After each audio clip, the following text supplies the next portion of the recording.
Hello everyone, Namaste. Welcome back to session 4 of our free OTM training series. I'm really excited about today's session because we are going to explore logistics, one of the most fascinating and dynamic areas of supply chain management. So you can see the background view also. So logistics is starting with a very good background view, a sunset view. By the end of this session, you will understand what exactly logistics is, the formal definition and practical reality, the revolution of logistics thinking, the key components of logistics, different types of logistics, how logistics create competitive advantages, and most importantly, where transportation fits within the logistics. Now, why is understanding logistics important for our OTM training? Because OTM manages transportation, which is one of the most critical and visible components of logistics. You can't master transportation management without understanding the broader logistics context in which it operates. Transportation does not work in isolation.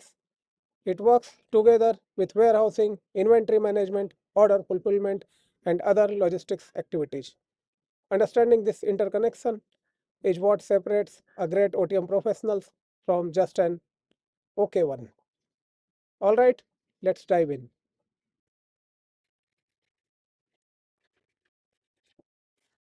Let us start with the most fundamental question: what is logistics? You have probably heard this word many times, but what does it really mean? Let me give you the formal definition first, and then we will break it down into practical everyday language. The Council of Supply Chain Management Professional, CSCMP, one of the most respected global organizations in this field, defines logistics as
so. Logistics management is the part of supply chain management that plans, implements, and controls the efficient, effective forward and reverse flow and storage of goods, services, and related information between the point of origin and the point of consumption in order to meet customers' requirements. And that's quite a mouthful, isn't it? Let me break it down into understandable pieces: plans, implements, and controls. So it's not just about doing things, but about thinking ahead, executing, and monitoring. Then, efficient and effective. So, efficient means doing things right, like low cost, no waste, and effective means doing the right things, means meeting the objectives. Then, forward and reverse flow. So forward flow means products moving from supplier to customer, and reverse flow means return, repair, recycling, and coming back. Then flow and storage means transportation and warehousing. Then goods, services, and related information. That means physical products, services, and data for tracking and documentation. Then between point of origin and the point of consumption. So point of energy origin can be a supplier and point of consumption can be a factory. And again, point of origin in outbound logistics may be a factory and point of consumption may be the end customer. And to meet the customer's requirement, this is the ultimate goal. Everything else is a means to this end. Let me give you a simpler way to think about logistics. So, logistics is equal to getting the right product to the right place at the right time in the right condition and at the right cost. And these are called the five rights of logistics. And even some people add more. So, right quantity to the right customer, then it becomes 7 hours. Some people may add right quality, but the core idea remains everything must be right. Logistics equal to everything must be right. Let's take an example. Let's take a scenario. You order a pizza online. So wrong product. They send burger instead of pizza. Wrong place. They delivered to neighbor's house instead of your house. Wrong time. Arrives 3 hours late. Right? It's cold. Wrong condition. Pizza box crushed. Toppings everywhere. And wrong cost. They charged $2,000 instead of 500. So, will you be happy? No. You'll become sad. And the sadness results in unhappy customer and lost business. Then take another scenario. Right product, hot fresh pizza. Right place, your doorstep. Right time in 30 minutes or as low as possible. Right condition, perfect, hot, intact. And right cost in 500 rupee as shown in the app. Then the customer becomes happy. And this happiness goes to the repeated business and good reviews, which increases the business and increases the profit. This is what logistics does. It ensures all of these rights are achieved. So another way to think about the definition of logistics. So this logistics include movement,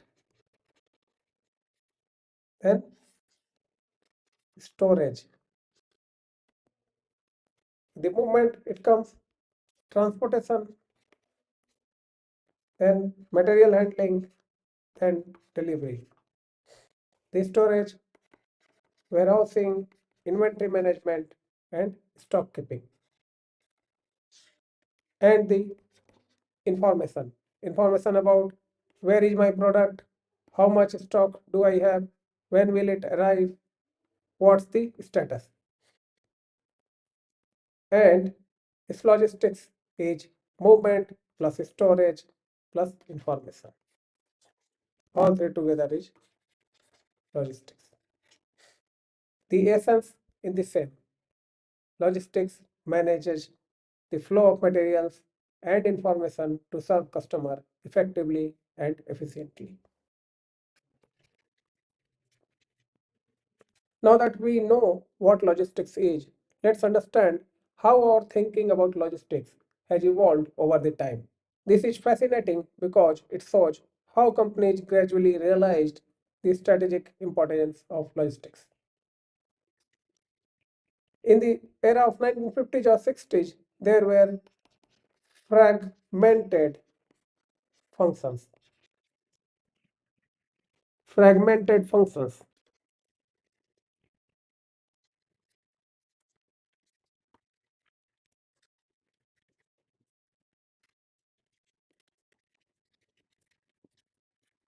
In this era, each function operated independently. Transportation department was a different department, and they say, my job is to move goods cheaply. They would wait to fill entire truck, but customer orders are get delayed. Then warehousing department, they say, my job is to run an efficient warehouse. They would organize by product type, but order picking becomes slow. Then inventory department, my job is to minimize inventory cost. They would keep minimum stock but frequent stockouts. Nobody was thinking to each other. Nobody was looking at the total cost. Nobody was focused on overall customer service. What was result? The high total cost, poor customer service, and lots of finger pointing when things went wrong. So, chaos. So this was around 1950s and 1960s, the fragmented functions. Then came the era of 1970s to 1980s, the total cost approach. And someone smart realized we are optimizing individual cost but increasing total cost.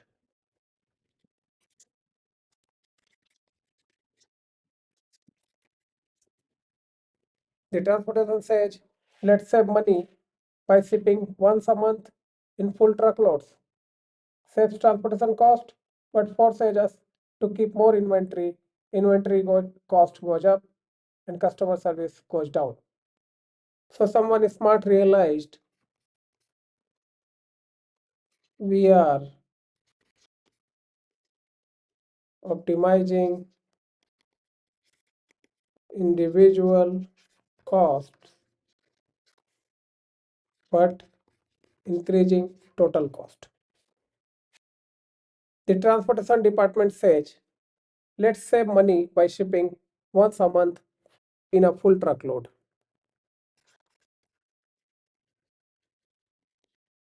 It saves the transportation cost, so transportation cost reduced, but it forces us to keep more inventory and then inventory cost increase. Yeah, and customer service also goes down. So here, lower transportation cost, higher inventory cost, higher warehousing cost, and lower customer satisfaction. And total cost is actually higher total cost. So people say, let's optimize this total logistics cost, not individual cost. Maybe shipping more frequently cost more in transportation, but inventory cost drops significantly, warehousing cost drops, customer satisfaction improves. That means total cost is actually lower. And this was revolutionary thinking. Then third comes the era of integrated logistics, 1990s. Companies realized we need to manage all logistics activities as one integrated system. What was the benefits? So, coordination between different functions, shared information system,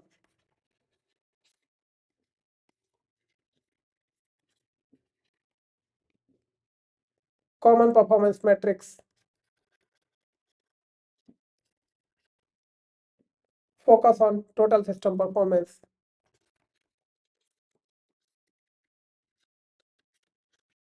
and better customer services at lower cost.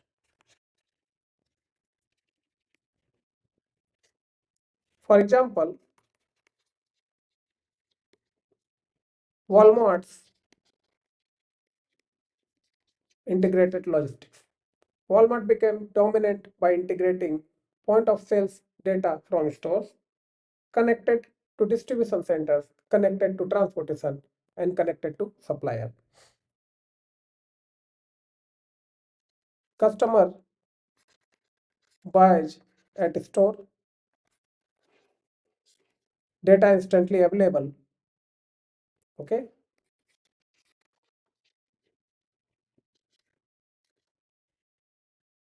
The distribution center repairs shipment, truck dispatched, and the supplier gets replacement signal. Everything worked together seamlessly. So that was integrated logistics. Then came the era of 2000s to 2020 supply chain integration.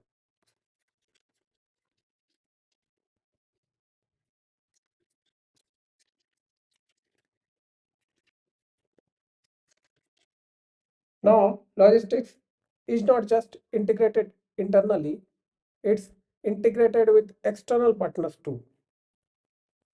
Your logistics system takes the supplier system, your logistics system talks to the supplier system, talks to the courier system, talks to the customer system, talks to the 3PL partner, real-time visibility across the entire chain, right? For example, let's take example of Amazon. Customers order on website, order sent to nearest fulfillment center, and the algorithm decides that. Then robots in warehouse pick the items, packing done automatically, shipping label printed with optimized route, courier is scanned and tracked in real time. Customer gets minute by minute updates, delivery confirmed with photo. If return needed, reverse processes equally smooth.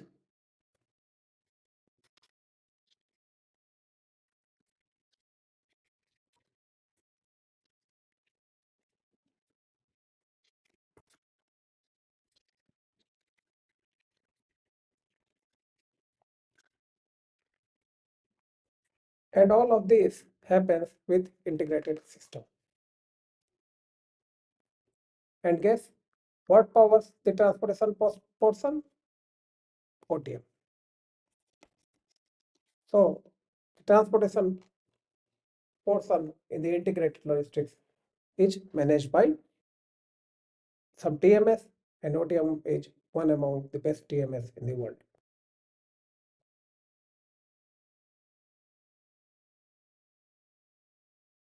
So logistics evolved from individual functions to total cost approach to integrated activities to extended network or integrated supply chain. And we are still evolving. So what's happening in contemporary logistics world after 2020s? So AI powered logistics, autonomous vehicles, drones, blockchain for transparency, Internet of Things, predictive analytics. But the fundamental principle remains the same: right product, right place, right time, right condition, and right cost. 5 Rs. Now let's understand what makes up logistics. What are the major components or activities?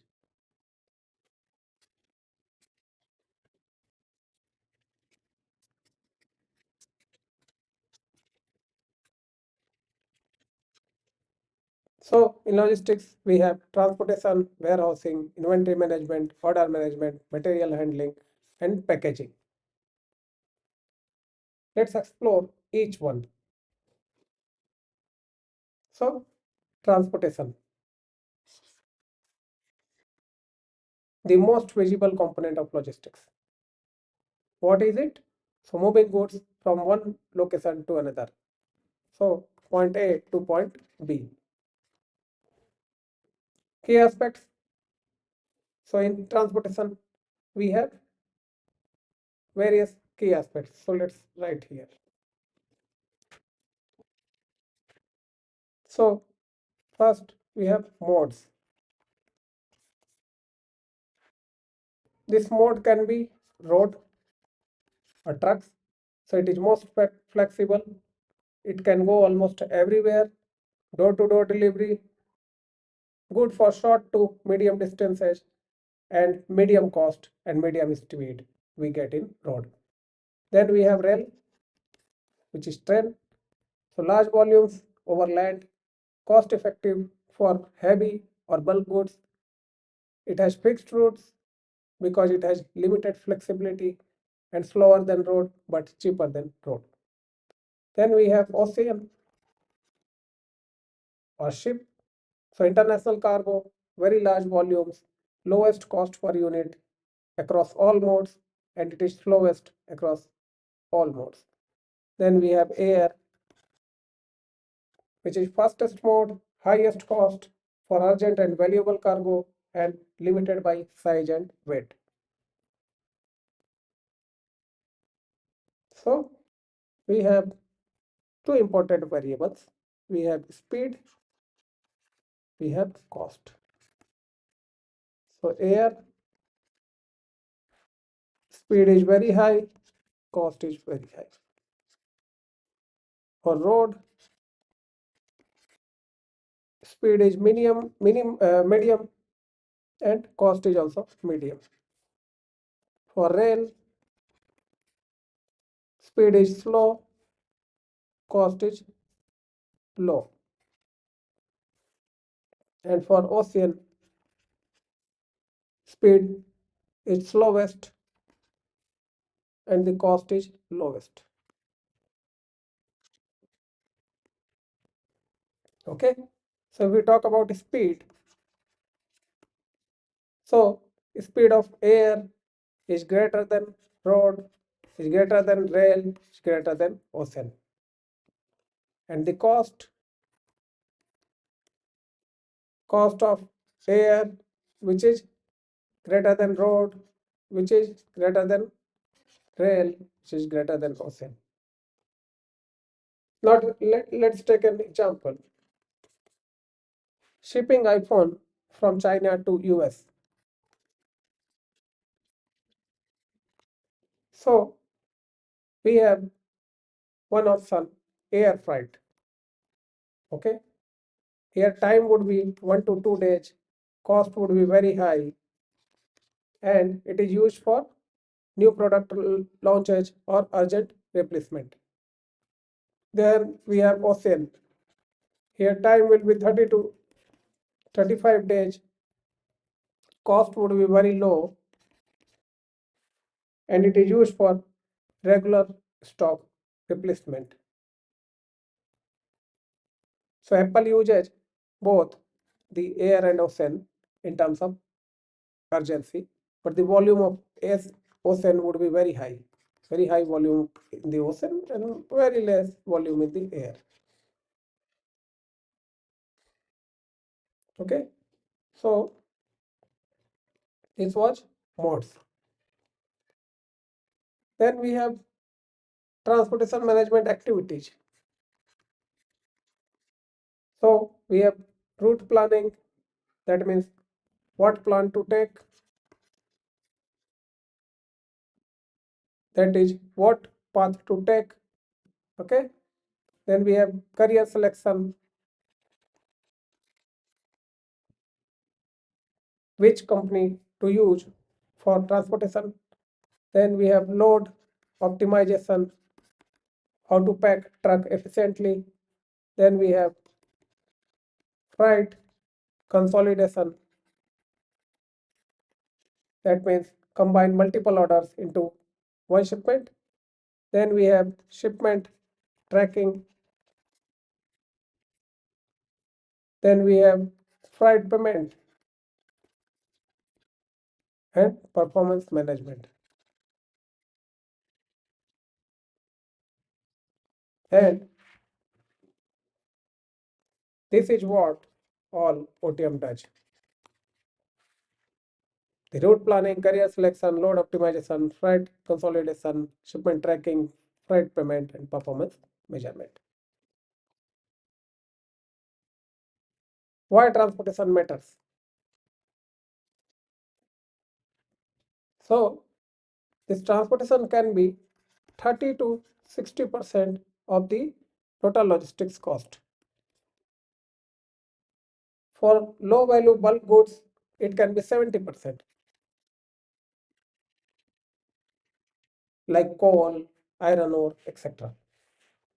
And it directly impacts customer delivery timelines, most visible part of logistics. So poor transportation means angry customer and high cost.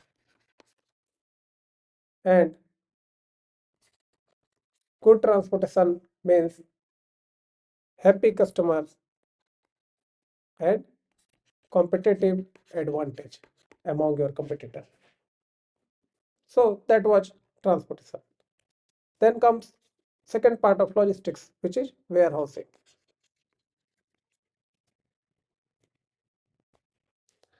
So this warehousing is more than just storage.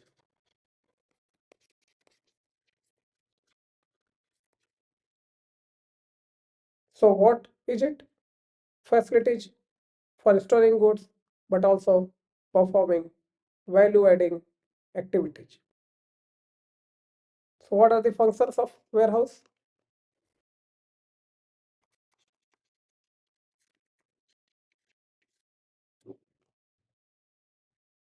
First, storage.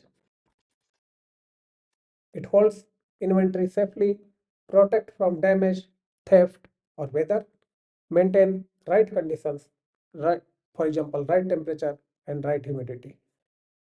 Second, receiving. So it accepts incoming goods, verifies quantity and quality, and update inventory records. Then third, put away. Move goods from receiving to storage location, organized systematically so you can find them. Then fourth, order picking. When customer order come, retrieve items from the shelves. This is the most labor intensive activity. Then packing. Combine items into orders, pack securely for transportation, add labels and do documentation. Six, shipping. Load onto truck, generate shipping documents, hand over to carriers. Cross docking.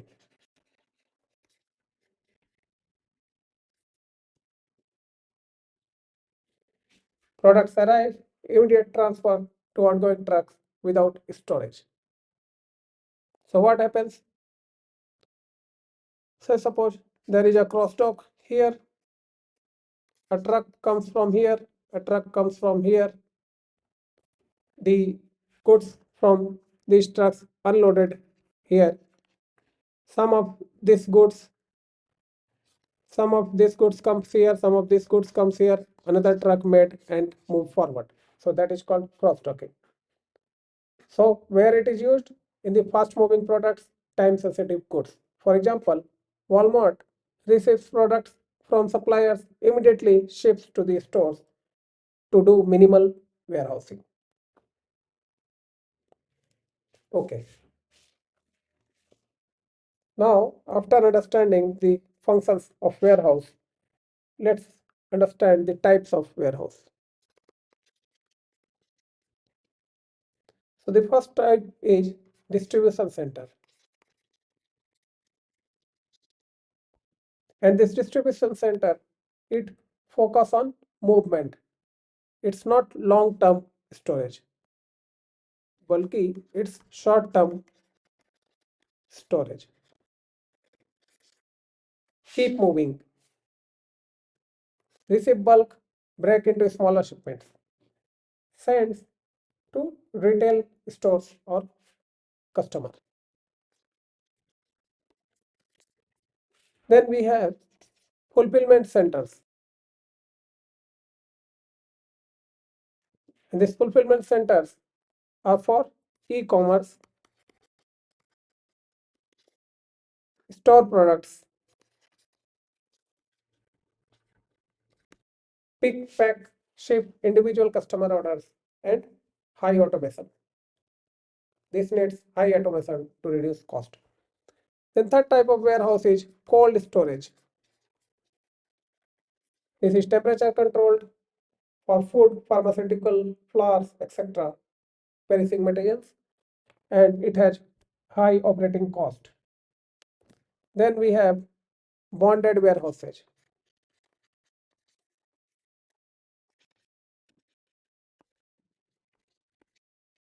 For imported goods, customs duties not yet paid can store until ready to sell.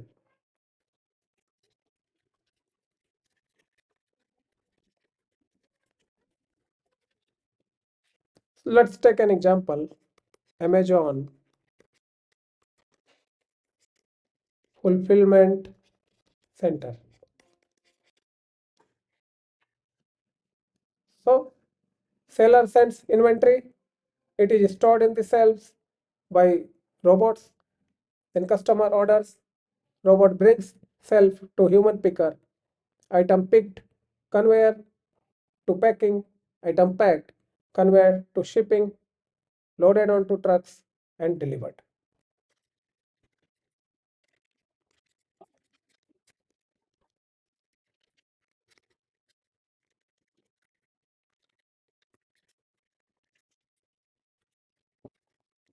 Okay, so you see it is highly automated and highly efficient.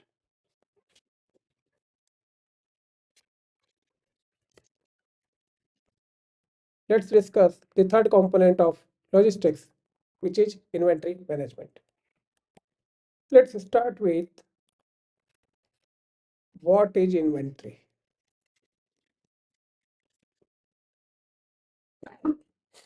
So inventory is basically stock of goods held at various locations.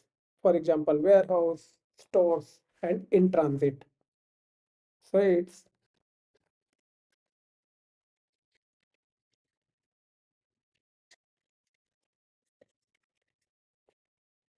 and this inventory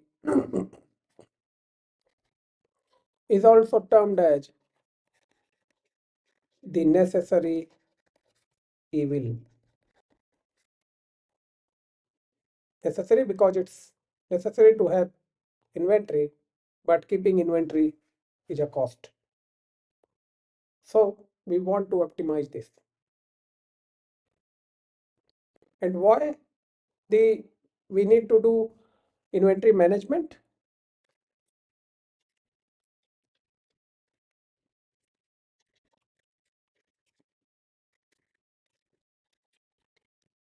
Okay, so first one is buffer against uncertainty. Because we don't know exact customer demand. So sometime customer demand will go up, sometime it will go down. So all company wants to keep a buffer so that if demand increased, they will be able to fulfill. Second is economies of scale. Cheaper to produce in bulk. So that's why they produce in bulk, and then the companies has to keep the inventory. Third is seasonal demand. So the organization wants to stock up before peak season. So in that case, the seasonal demand can be fulfilled.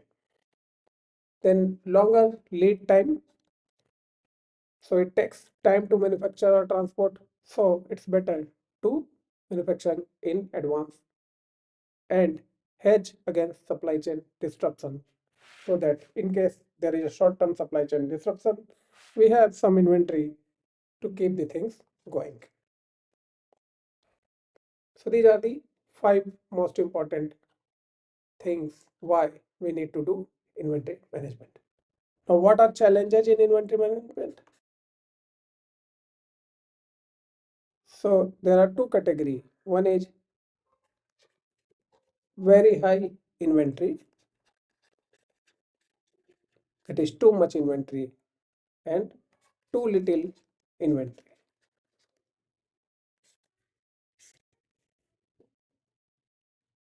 Okay. So here, if the inventory is very high, then your money locked up. Storage cost, then there is a risk of obsolescence and risk of damage, spoilage. And if there is too little inventory, then there is a risk of stock outs, risk of lost sales, risk of unhappy customers, and risk of rush orders, which is expensive. So these are the challenges. If inventory is very high, your money will be locked up, your storage will cost more because warehouse capacity should be more, then risk of obsolescence is there, and then risk of damage and spoilage. If your inventory is very low, then you have a risk of stock outs, risk of lost sales, unhappy customers, and rush orders, which is very expensive.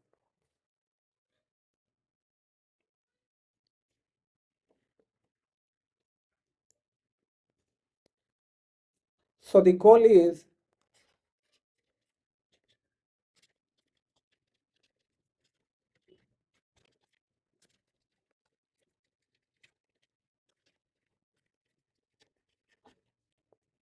right amount of inventory at the right location at the right time.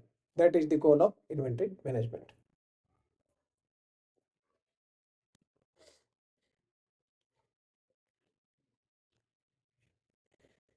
Now, let's see key inventory management decisions. So, the first is how much to order.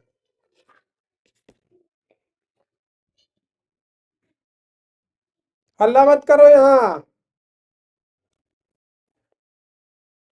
So, if you order small quantities frequently, so there is a high ordering cost and low holding cost. Okay. If you order large quantity, then there is a low ordering cost but high holding cost. So there is a concept of EOQ, which is economic order quantity.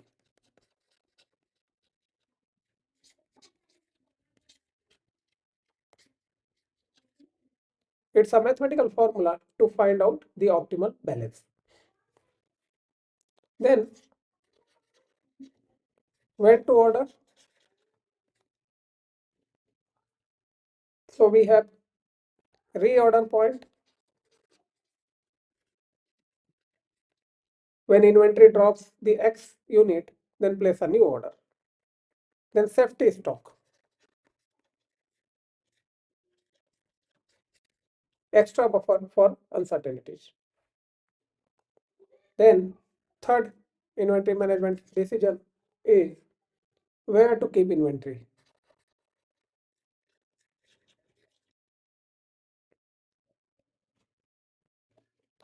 So here we have centralized versus decentralized. So one big warehouse versus multiple locations. And we have a trade-off about inventory cost versus delivery time.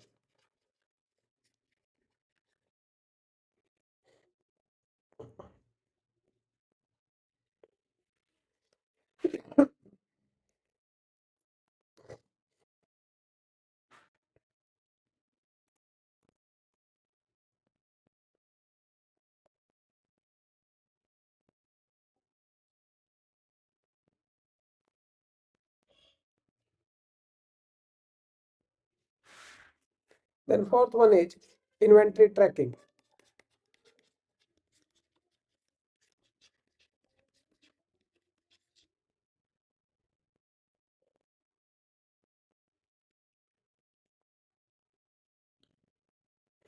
Here we will question what do we have, where is it, how much is left, when does it expire. So these types of questions are done in inventory tracking. And for this we have technology helps, for example, barcodes, RFID tags, and WMS, warehousing management systems. So that was all about inventory management. So now let's talk about fourth component,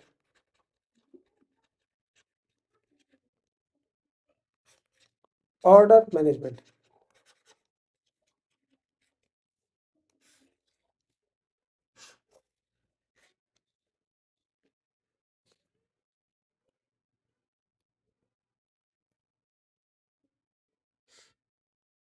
So what is order management?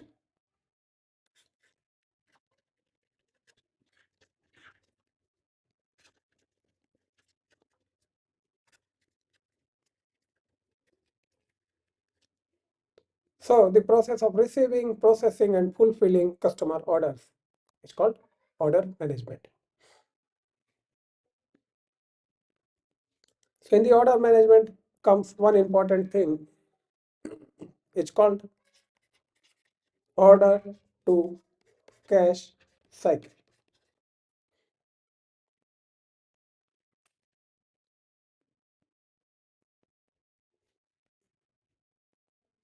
So this order to cash cycle we will discuss in detail.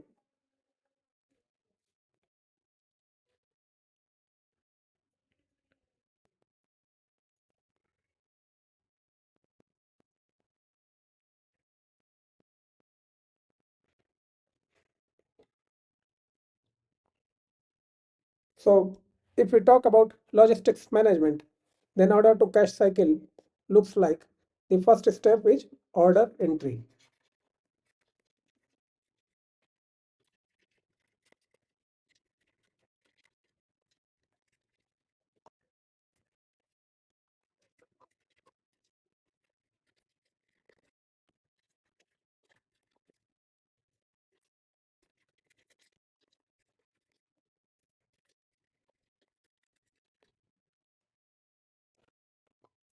Okay, so the first the first step here is order entry. So the customer places an order either online through phone call or through sales representative, and order is entered into the system. And second is order validation, and we decide is the product available, is payment okay, is address valid, and so on.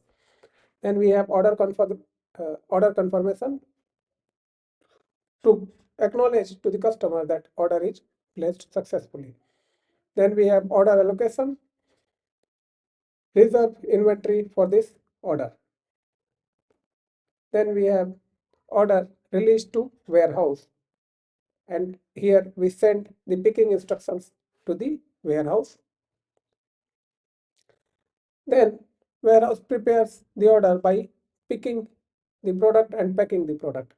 Then order shipment, where the order is handed over to the courier for transportation. So transportation comes here in the picture. Then we have order tracking to monitor the delivery progress. Then we have order delivery. That means order has already reached to the customer and we get the proof of delivery. And then order invoicing and payment means billing customer, receiving payment and all. So here OTM comes into the picture to do all these things. So from warehouse point of view, these 10 steps shows the order to cash cycle. But we will also understand the order to cash cycle inside OTM, and where we will elaborate these things. We will zoom in to this portion in the next sessions. But it is important for you to understand that order to cash cycle has a different meaning from overall logistics point of view and from transportation point of view. Because in logistics, we cover all these things and then after transportation comes into picture. If we talk about transportation, then the transporter will get a order in their system at this point of time and then transportation will start. We will discuss this in next session.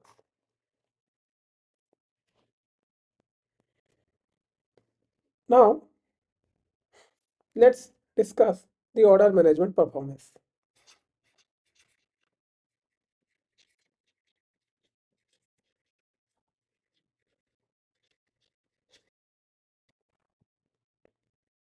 So here we have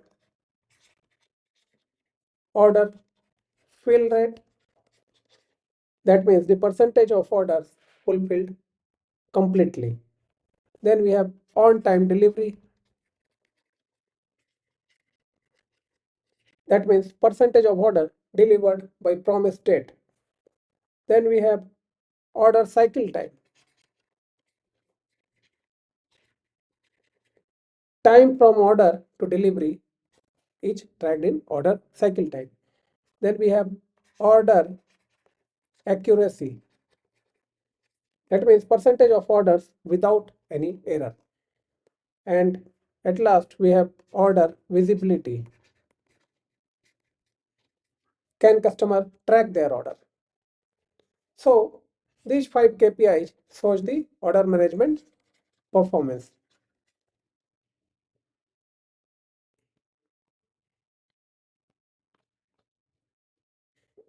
Let's take a case study. Okay, so Amazon's order management case study. So we have order managed, order placed online. That means we have seamless interface. Then order instantly validated. That means inventory check, payment check, all these happens immediately. Then order routed to optimal fulfillment center and the algo decides that. Then order is picked within hours, sometimes minutes.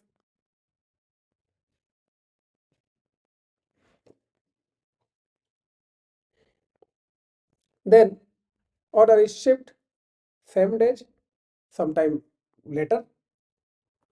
Then customer tracks in real time, order is delivered next day or sometimes same day. Okay, and smooth returns if needed. And this is world class order management, right? So order is placed online, instantly validated, routed to optimal fulfillment center, picked within hours, shipped same day, customer tracks in real time, delivered next day or same day, and return is very smooth. And notice, it requires perfect coordination between order management, inventory, warehousing, and transportation, which Amazon is doing very nicely and perfectly. Now let's discuss the last component, that is, now let's discuss the fifth component, that is material handling.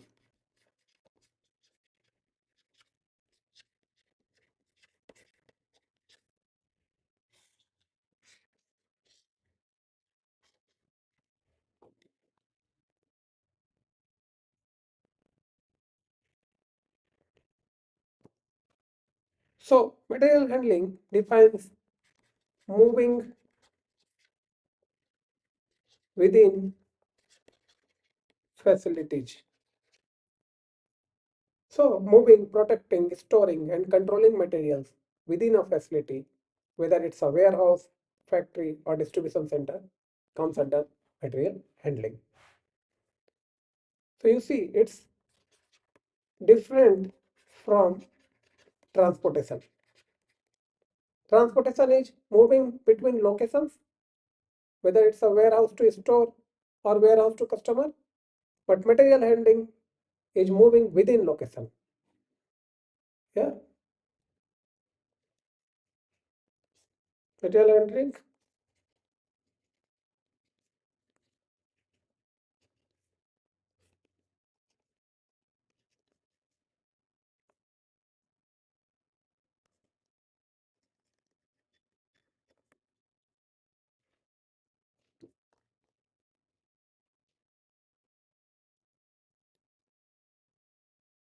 Now in material handling, we use various equipments. So let's discuss a few. So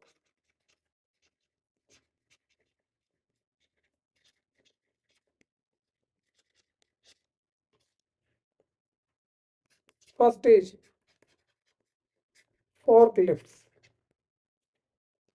So they lift and move pallets, and they are electric or gas powered. So you do a Google also and see how a forklift looks. Then second is pallet jacks.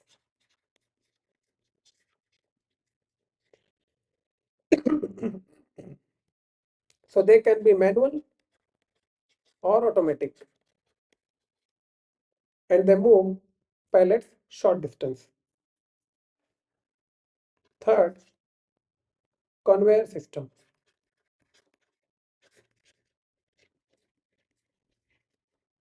So they represent the automated movement, and they are common in fulfillment centers.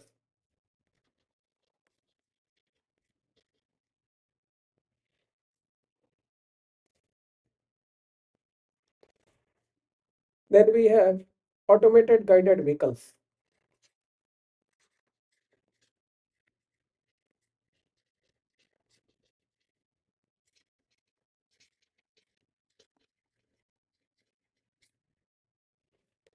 They have self-driving material movers following magnetic strips, or they use sensors.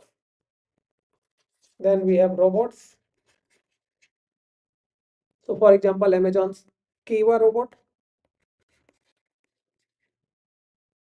and these robots bring cells to pickers.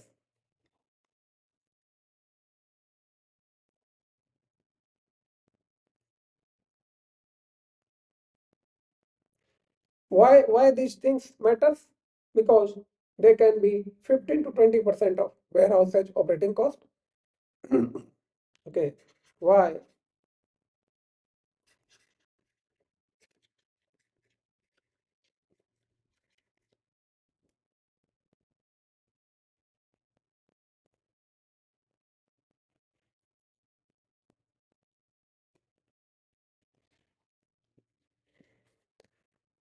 So first is, they can be 15 to 20% of warehouse operating cost.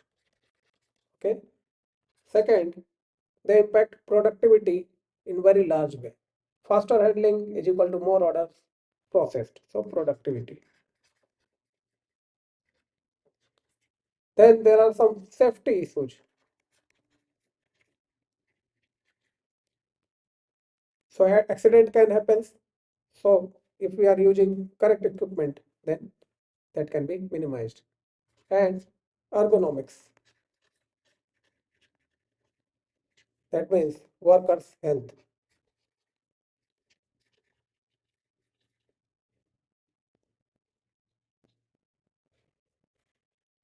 So the principle is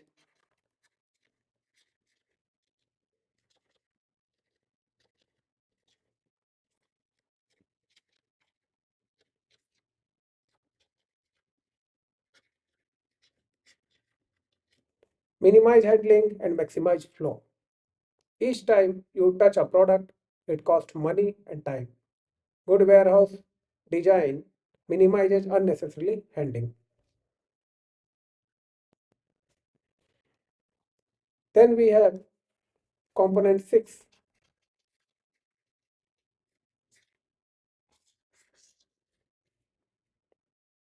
that is packaging. Packaging.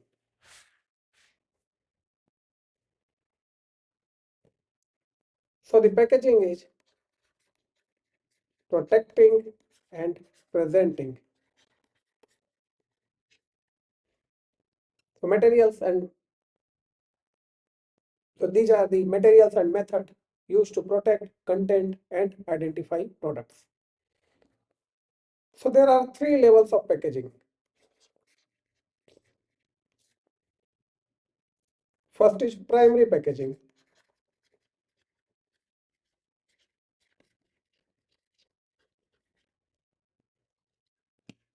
So primary packaging is the product itself.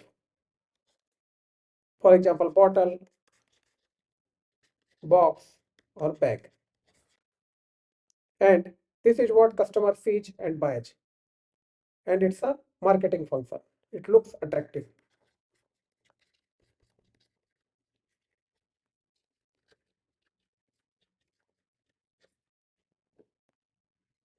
Then we have secondary packing.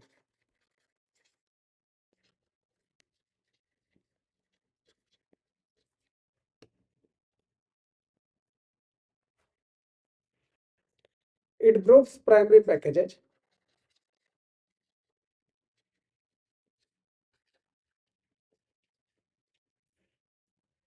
It may be a carton containing 12 bottles, carton containing 12 bottles.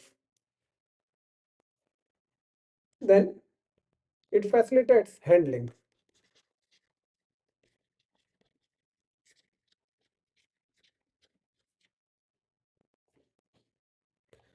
Then we have tertiary packaging.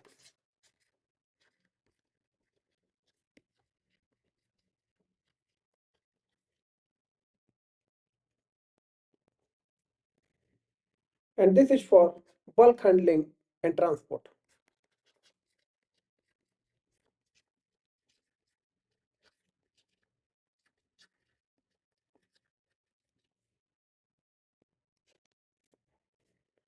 It can be pallets or of carton, pallets of cartons, or shipping container. Okay. So later on, we will also understand in OTM terms these things. So the primary packaging is handled under item or packaged item. This is handled in packaging unit or transport handling unit, and this is handled either in transport handling unit or ship unit. So we will discuss these things later on when we will be discussing the order packaging scenario in OTM. So, in general, what are the objectives for packaging? So, the first one we know, protection. Protection from damage during handling or transport, protection from moisture, dust, temperature, and protection from theft or tampering. Then, second is utilization.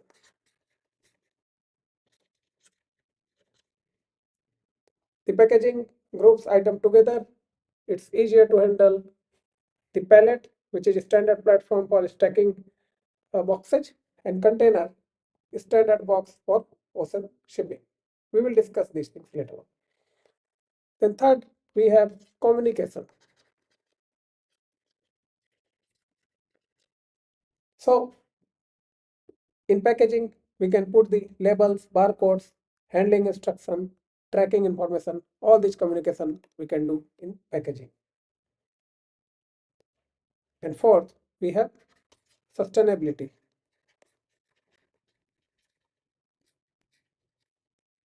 So to use recyclable material, minimize the waste, and right sizing, not the oversized boxes.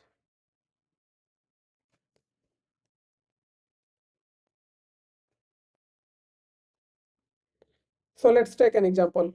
Again, Amazon. So Amazon's frustration-free packaging. So the problem was products came in manufacturer's box, then Amazon box, lots of plastic, hard to open. Right? What is solution? So the problem, the products they came in manufacturer's box, right? Manufacturer's box. And then there is Amazon box covering this Amazon box, and it creates lots of plastic and hard to open. Now the solution, collaborate with manufacturers, simplified the packaging, then use the right sized box, use recyclable material and easy to open. So what was the result? Less weight, less waste, lower cost and happy customer.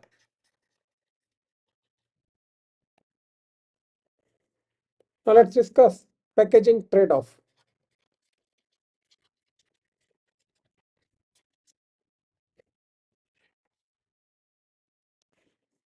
So we have protection, we have cost.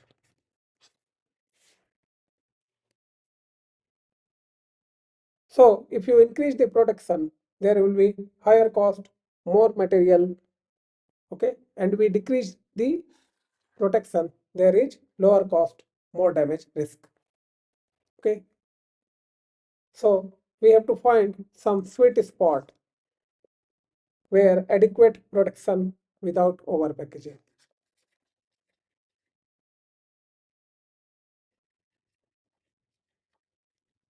Okay, that's optimization.